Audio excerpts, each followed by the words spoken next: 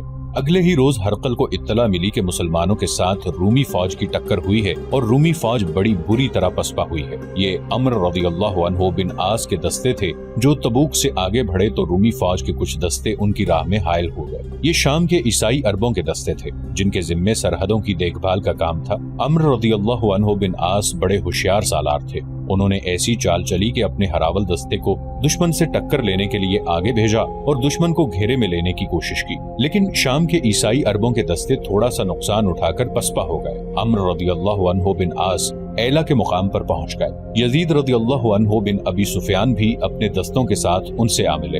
جو ہی مدینہ کے لشکر کے یہ دونوں حصے اکٹھے ہوئے، روم کی فوج ان کا راستہ روکنے کے لیے سامنے آ گئی۔ مورخوں کے مطابق روم کی اس فوج کی نفری تقریباً اتنی ہی تھی جتنی کہ مسلمانوں کی تھی۔ اب دو مسلمان سالار اکٹھے ہو گئے تھے، انہوں نے رومیوں کے ساتھ آمنے سامنے کی ٹکر لی۔